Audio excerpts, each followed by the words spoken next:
We're going to talk about it some more with Alabama Congressman Parker Griffith, who last month changed his party affiliation from Democrat to Republican. Join me in welcoming Congressman Parker Griffith. Thank you, Governor. Appreciate you, sir. Great to have you. Congressman, come on up. Thank you.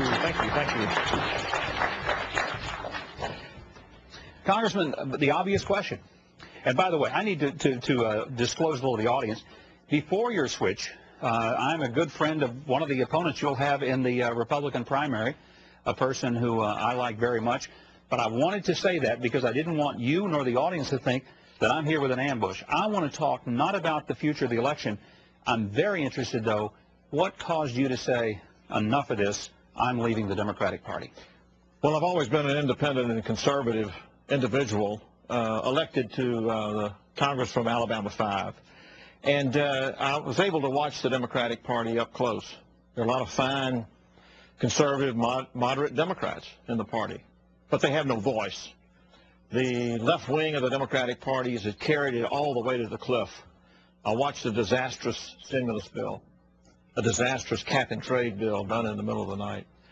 And then I watched this health care bill done behind closed doors, misrepresenting the health care of America. And as a physician for 40 years, of course, I was very interested in that.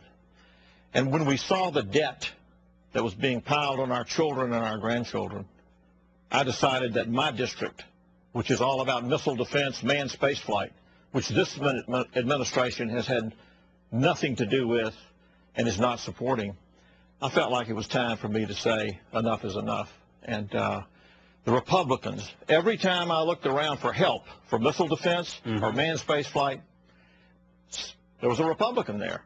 And I said, well, maybe I need to be with the people that are helping me and my constituents. And so that's what made me switch. I'm sure it wasn't the most popular decision you ever made with all the Democratic leaders, and we're going to talk about that when we come back because I'm anxious to find out what did Nancy Pelosi say to you when she heard the news, and that's what we're going to check out. Coming up, more with Congressman Parker Griffith.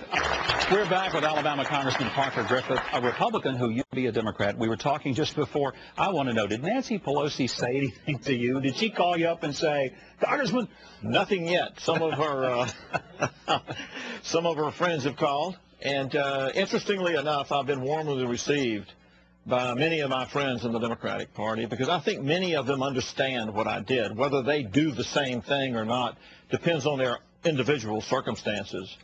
But the Republican reception has been very warm, and many of my Democratic friends have been still my friends. You know, politics is one thing and friendship's another. Are we going to see some more Democrats switch parties?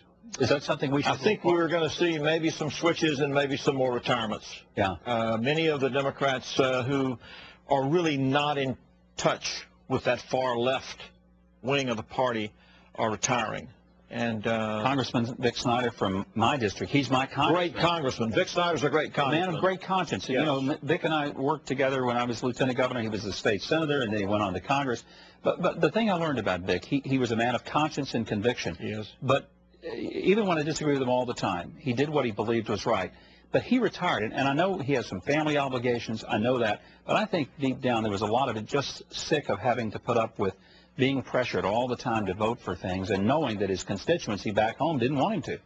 Well, he felt free like me if he'd made the decision, because if you follow your convictions, and my convictions were for my constituents, for jobs, missile defense, our international allies, Japan, Israel, all of those people are impacted by my district because we're missile defense, Army aviation, and so I'm concerned about this administration's attitude toward our defense and toward our international allies, and I don't think it's been as strong and as clear as it should have been.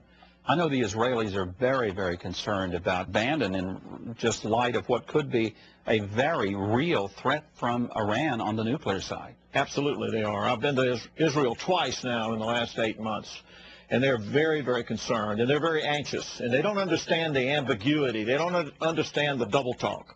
And making nice with Iran, each time we've done that, 2 weeks later we found there's another nuclear reactor they didn't tell us about. There's another missile test they didn't tell us about.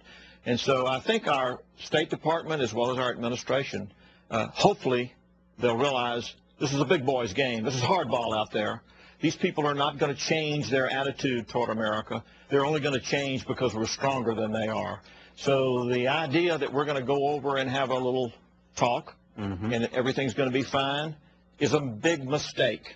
And I think America needs to insist that our military remain strong and that we, as America, this 5% of the world, 95% of the world lives somewhere else. But we're number one militarily. We're number one in space flight, human space flight. Number one in post-secondary education, number one in development of pharmaceuticals and medical research, and yet we're only 5% of the world. It's that American spirit, that culture, Governor, that I believe is being attacked by this administration. And I don't think we can tolerate it anymore. Well, thanks for your courage and your conviction. It's great to have you here. I appreciate you coming on, and glad you told your story. Thank you. The switch of the party. And if you hear from Nancy Pelosi, come back and tell us just what she said. Can't wait to hear. Appreciate you. Coming up.